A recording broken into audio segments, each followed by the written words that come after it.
साथियों, जय भीम। साथियों, आज वंचित शोषित समाज के उद्धारक, भारतीय संविधान के रचयिता, भारत रत्न बोधिसत्व बाबा साहब अम्बेडकर का जन्मदिन है। भारत ही नहीं वरन पूरे विश्व की अनेकों संस्थाएं आज बाबा साहब अम्बेडकर का जन्म बड़ी धूमधाम से मनाएंगी। साथियों, यह दिन वंचित शोषित समाज और ख़ासकर उन लोगों के लिए बहुत अहम है जो बाबा साहब अम्बेडकर के विचारों को मानते हैं, बाबा साहब अम्बेडकर की विचारधारा पर चलने का काम करते हैं। साथियों, बाबा साहब अम्बेडकर के व्यक्तित्व के बारे में बताना बहुत ज़रूरी नहीं है, क्योंकि भारत ही नहीं वरन पूरा विश्व जानता है कि बाबा साहब अम्बेडकर ने किस प्रकार दलितों के उद्धार के लिए संघर्ष किया, महिलाओं के उद्धार के लिए संघर्ष किया, समाज के दबे कुचले लोगों के लिए संघर्ष किया, किस प्रकार से उन्होंने देश के विकास के लिए काम किया। साथियों, ये अनेकों काम और उनके द्वारा जो उनकी सोच है, उनकी विचारधारा है, उस संदर्भ में आज हम आपसे वार्तालाप करेंगे। साथियों, मैं सुनील भारती पुनः आपको अम्बेडकर जयंती की हार्दिक शुभकामनाएं और बधाई देता हूं। बाबा साहब अम्बेडकर की आज 133वीं जयंती है और इस अवसर पर मैं पुनः संपूर्ण राष्ट्र को फिर एक बार अम्बेडकर जयंती की बधाई देता हूं। साथियों, बाबा साहब कहते थे, मुझे यह अच्छा नहीं लगता जब कुछ लोग कहते हैं कि पहले हम हिंदू हैं अथवा मुसलमान हैं और बाद में भारतीय। मुझे यह स्वीकार नहीं। धर्म, संस्कृति, भाषा तथा राज्य के प्रतीक की निष्ठा से ऊपर भारतीय होने की निष्ठा सर्वोपरि है। ये बाबा साहब अम्बेडकर का कथन है जो उन्होंने कहा। साथियों, जैसा कि आप सब जानते हैं कि बाबा साहब अम्बेडकर का जन्म 14 अप्रैल 1891 को महू छावनी में हुआ था। साथियों, इसके साथ बताता चलूं कि महू छावनी मध्य प्रदेश में स्थित थी और बाबा साहब अम्बेडकर के पिताजी रामजी राव मालोजी सकपाल एक रेजिमेंट थी, उस रेजिमेंट में सूबेदार थे, अर्थात अंग्रेज़ों की सेना जो थी उसमें सूबेदार थे। साथियों, इसके साथ मैं बताता चलूँ, बाबा साहब अम्बेडकर के जन्म से पूर्व रामजी राव सकपाल की 13 संतानें हुईं, जिनमें से 4 संतानें जीवित रहीं और बाकी की संतानें मृत्यु की कोख में समा चुकी थीं। साथियों, बाबा साहब अम्बेडकर के पिताजी जब सातारा महाराष्ट्र में आए तो बाबा साहब अम्बेडकर की प्रारंभिक शिक्षा और दीक्षा प्रारंभ हुई। साथियों, उस समय किसी दलित समाज के व्यक्ति को शिक्षा देना एक बहुत ही कठिन कार्य था, परंतु रामजी राव सकपाल के रसूख के चलते बाबा साहब अम्बेडकर को कुछ शर्तों के आधार पर शिक्षा जो है देने का एक विद्यालय ने निर्णय लिया। साथियों, बाबा साहब अम्बेडकर के बारे में कहा जाता है, उनका गठीला बदन, उनकी जो चपलता और उनके अंदर जिस प्रकार की बुद्धि थी, उस बल पर उन्होंने अपनी शिक्षा प्रारंभ की और समाज में उस समय अस्पृश्यों अर्थात अछूतों के समय होने वाले व्यवहारों को देखा। उन्होंने जो जिया, उन्होंने अपनी पुस्तक वेटिंग फॉर वीज़ा, जो कि कोलंबिया यूनिवर्सिटी में पढ़ाई जाती है, जो कि बाबा साहब अम्बेडकर की आत्मकथा है, एक छोटी सी पुस्तक है, उन्होंने अपने संपूर्ण जीवन के विषय में द वेटिंग फॉर वीज़ा में स्पष्ट रूप से बताया। आज हजारों किताबें बाबा साहब अम्बेडकर के जीवन पर बनी हुई हैं और बाबा साहब अम्बेडकर के पास खुद एक चलती फिरती बहुत बड़ी लाइब्रेरी थी। जितनी पुस्तकें बाबा साहब अम्बेडकर की लाइब्रेरी में हैं, शायद उस समय किसी लाइब्रेरी में हुआ करती थी। उन्हें पुस्तकों से बहुत प्रेम था। इसके साथ साथ अब बात करते हैं कि आखिर बाबा साहब इतने महान क्यों हैं। तो बाबा साहब अम्बेडकर इतने महान क्यों हैं, उसका एक प्रमुख कारण है। बाबा साहब अम्बेडकर ने समाज में दबे कुचले वर्ग के लिए काम किया। जो लोग हाशिए पर थे, पशुवत जीवन जी रहे थे, उन सभी के लिए उन्होंने काम किया। तो बाबा साहब की सोच हम इस प्रकार से बता सकते हैं, जब हौसला बना लिया है ऊंची उड़ान का तो फिजूल है कद नापना आसमान का। इस प्रकार बाबा साहब की सोच थी। और उन्होंने जो जन्म लिया, जिस जाति में जन्म लिया, वो महार जाति थी, जिसको उत्तर प्रदेश में चमार जाति भी कहते हैं। इसलिए वे दलितों के बीच रहे, दलितों के दुख दर्द को समझा और उनके लिए संघर्ष किया। और उन्होंने अपने संपूर्ण जीवन में 64 डिग्रियां प्राप्त की, जिनमें से 7 डिग्रियां जो हैं वो डॉक्टरेट की थीं। जिस प्रकार से हम बाबा साहब अम्बेडकर के नाम के आगे डॉक्टर भीमराव अम्बेडकर लगाते हैं, तो इससे झलकता है कि उनके पास पीएचडी की जो डिग्री थी उनकी संख्या कुल 7 थी। सिर्फ एक विषय में बाबा साहब अम्बेडकर ने डॉक्टरेट की डिग्री जो है नहीं, वरन 7 विषयों में की थी। साथियों, मैं बताता चलूं कि बाबा साहब अम्बेडकर के अलावा उनके 2 और भाई थे। उनकी 2 बहनें थीं और उनकी माताजी भीमाबाई, उन्हीं के नाम से बाबा साहब अम्बेडकर का नाम बना। आगे चल कर के बाबा साहब अम्बेडकर के एक शिक्षक, जिनको कि अम्बेडकर कहते थे, उन्होंने बाबा साहब के विचारों से प्रभावित होकर के अपने नाम को दे दिया था। तो भीमराव आगे चल कर के बाबा साहब अम्बेडकर नाम से प्रसिद्ध हुए। साथियों, बाबा साहब अम्बेडकर ने कांग्रेस तथा जो फ़िरका परस्त ताकतें थीं, जो दलित समाज को दबाने का काम करती थीं, उनके विरुद्ध संघर्ष किया, कार्य किया। वह अंग्रेज़ों द्वारा एक जब सरकार चल रही थी 1942 के आसपास, उस सरकार में वो श्रम मंत्री थे। उसके बाद जब देश आज़ाद होने से पूर्व अंतरिम सरकार थी, उसमें वो प्रथम कानून मंत्री थे। हालांकि देश के चुनाव, जो पहले चुनाव थे, वो 1951 और 52 में हुए। साथियों, बाबा साहब अम्बेडकर की जो सबसे बड़ी उपलब्धि है वो है भारतीय संविधान, इंडियन कॉन्स्टिट्यूशन। उस संविधान में बाबा साहब अम्बेडकर ने दलितों को सम्मान से जीने के लिए बहुत कठिनाई, परिश्रम के साथ कार्य किया। संविधान के अंतर्गत उन्हें अधिकार दिए। इसके साथ साथ उनको किस प्रकार की सुविधाएं मिलें, उन सुविधाओं के बारे में बाबा साहब अम्बेडकर ने संविधान में अपने अनुच्छेदों को पास कराया। हालांकि संविधान सभा के अध्यक्ष डॉक्टर राजेंद्र प्रसाद थे, जबकि संविधान सभा जो बनाई गई, उस सभा ने ड्राफ्टिंग अर्थात संविधान को लिखने की जो जिम्मेदारी है वो बाबा साहब अम्बेडकर को सौंपी। अर्थात वो भारतीय संविधान की जो ड्राफ्टिंग कमेटी थी लिखने वाली, उसके अध्यक्ष थे। इस कमेटी में 7 लोग थे और उन 7 लोगों के बारे में तरह तरह के जो है बातें कही जाती हैं। तरह तरह की बातों को कहते हुए जो है हम यहाँ पर कोट कर सकते हैं। टी कृष्णमचारी, ये 5 नवंबर 1948 को उन्होंने कहा था, सदन को यह मालूम होगा कि संविधान प्रारूप समिति में 7 सदस्य थे, जिनमें से एक ने इस्तीफा दे दिया था, एक सदस्य की मृत्यु हो गई थी, एक सदस्य अमेरिका जाकर चला गया, चौथे सदस्य सरकारी कार्यों में व्यस्त थे, 1-2 सदस्य स्वास्थ्य खराब होने के कारण शामिल नहीं हो सके। अंततः संविधान बनाने का बोझ अकेले डॉक्टर अंबेडकर पर ही आ पड़ा। इन परिस्थितियों में भी अनेक संविधान बनाने का कार्य बड़ी कुशलता से किया।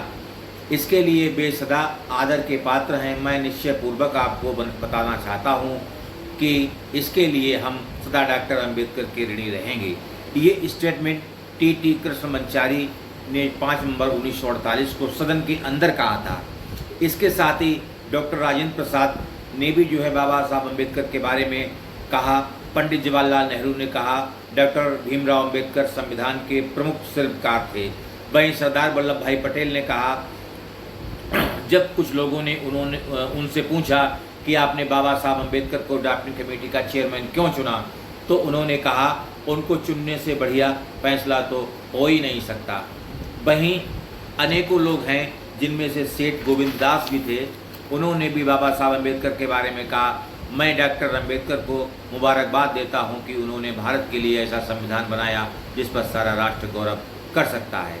इस प्रकार से बाबा साहब अम्बेडकर के बारे में बातें होती रहती हैं।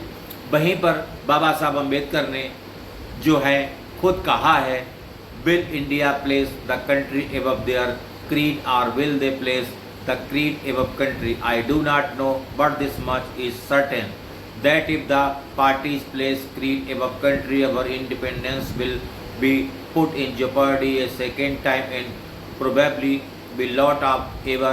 We must be determined to defend our independence with the last drop of our blood.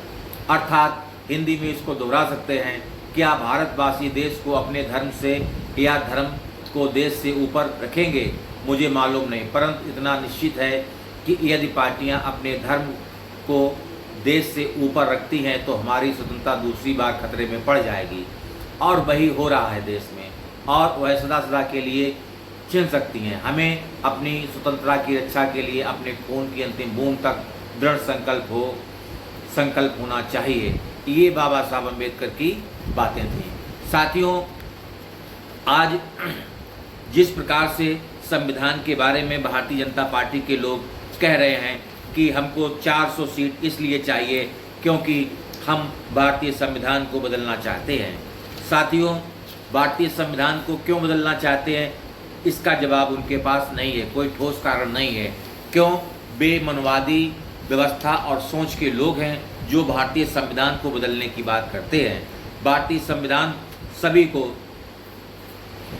एक जैसा माहौल देते हैं, एक जैसा अधिकार देते हैं, किसी के साथ भेदभाव नहीं करते हैं।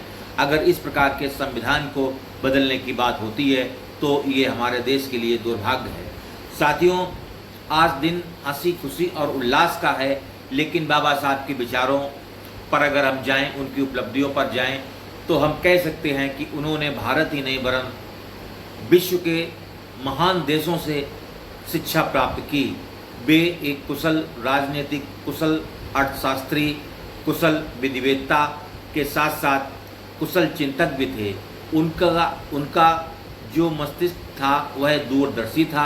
उन्होंने जब भारतीय संविधान बनाया तो उनकी दूरदर्शिता आज भारतीय संविधान से साफ झलकती है।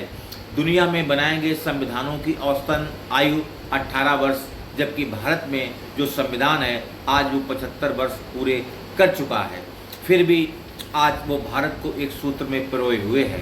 भारत के संविधान की जो प्रस्तावना है सभी को एक जैसा अधिकार देती है, उन्हें अपनी बात रखने की, अभिव्यक्ति की आज़ादी भी प्रदान करती है, और धार्मिक अपनी आस्था के आधार पर किसी भी स्थान पर पूजा प्रार्थना, अपने धर्म के प्रचार और प्रसार की बात को भी दृढ़ता से रखती है। भारतीय जनता पार्टी के लोग और जो आरएसएस है, राष्ट्रीय स्वयंसेवक संघ, उनको ये बात खटकती नहीं है। वे बाबा साहब अम्बेडकर की बात तो करते हैं लेकिन उनके विचारों, उनकी सोच को नहीं मानते हैं। जिस प्रकार से भारतीय जनता पार्टी के नेताओं ने बाबा साहब अम्बेडकर का कई बार कई मंचों से मखौल उड़ाया।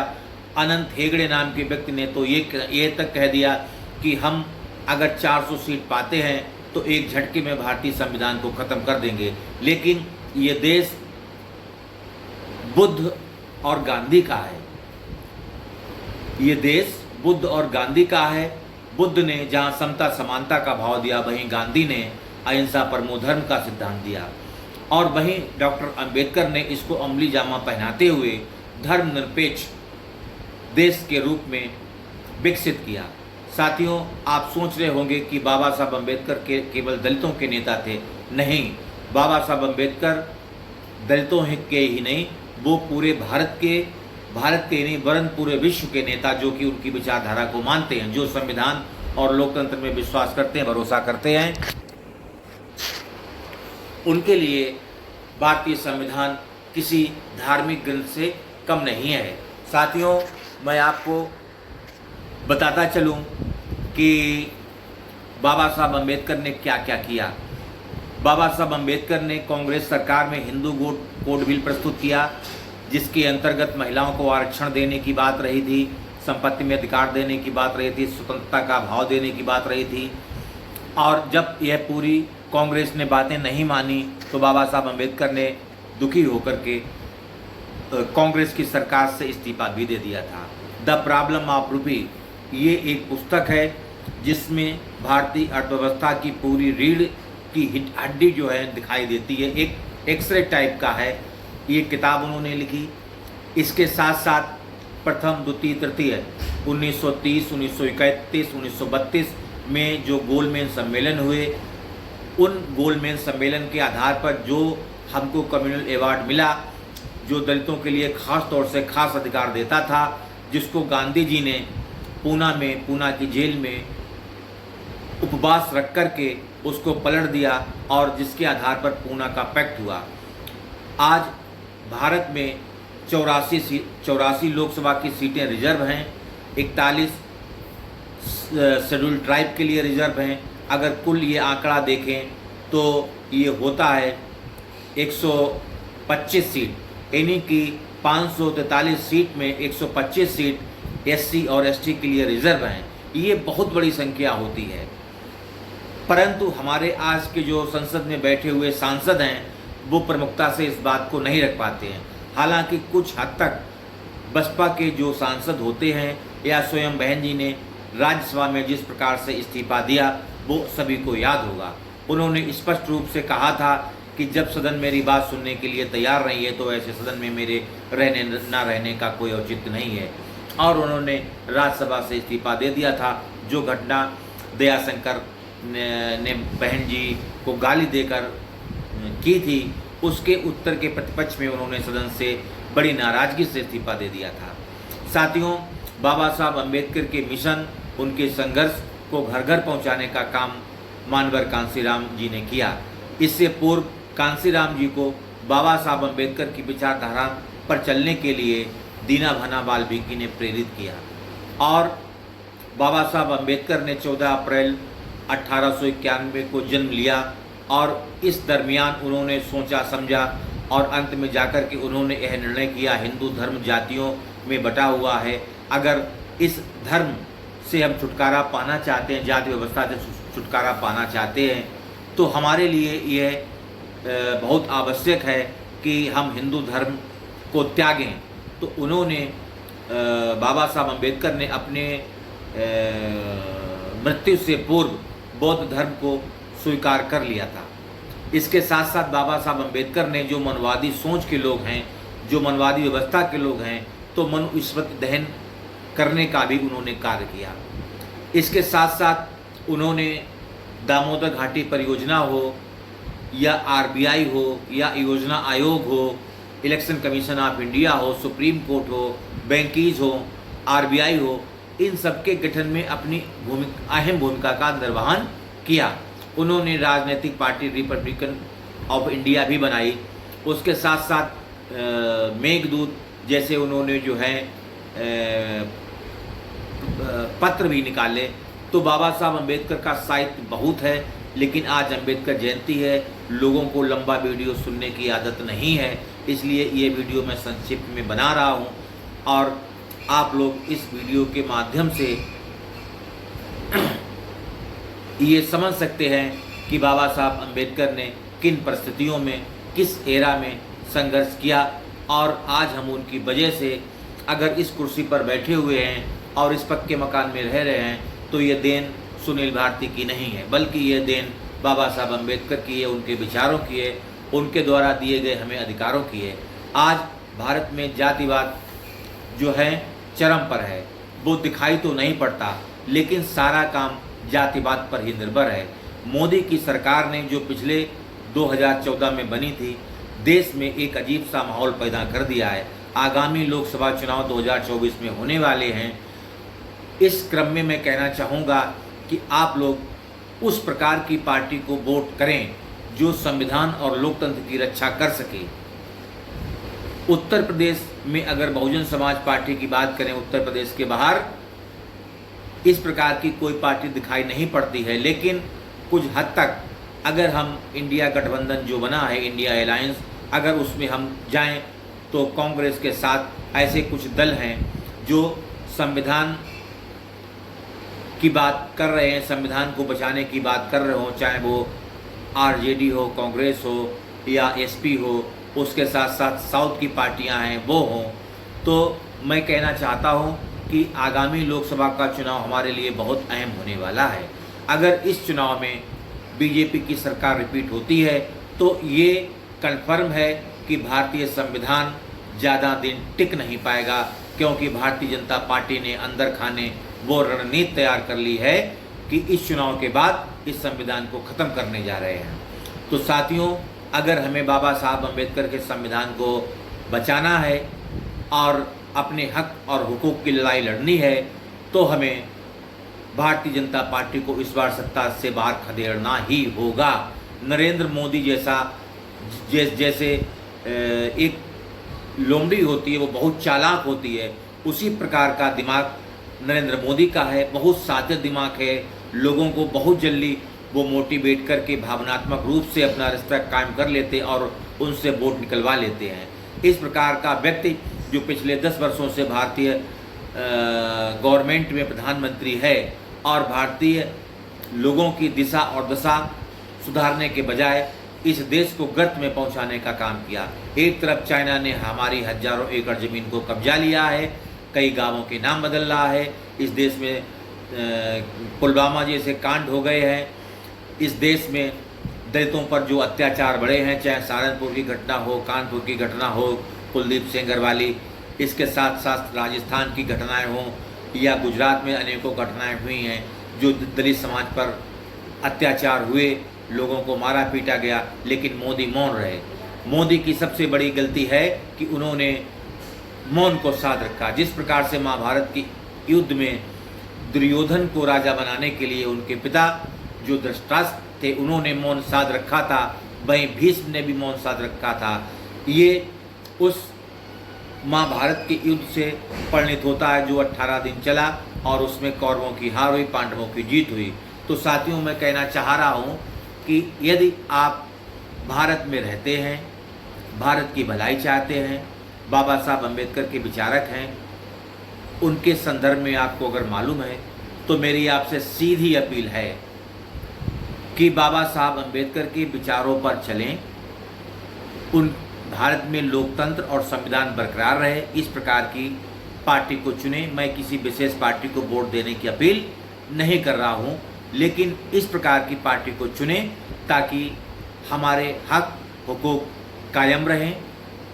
आज देश में दलितों की स्थिति में सुधार हुआ है, लेकिन जिस प्रकार के सुधार की आवश्यकता थी वो नहीं हुई। अभी तक हम सामाजिक न्याय के लिए लड़ रहे हैं, अभी तक हमें सामाजिक न्याय नहीं मिला, जिसमें मुख्य रूप से आदिवासी और दलित हैं, पिछड़े वर्ग के भी कुछ लोग हैं।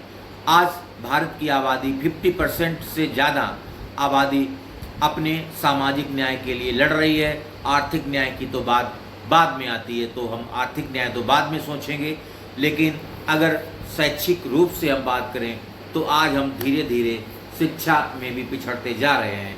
हमें यह समय सोचने का नहीं बल्कि खुद को बदलने का है, अपने विचारों को बदलने का है।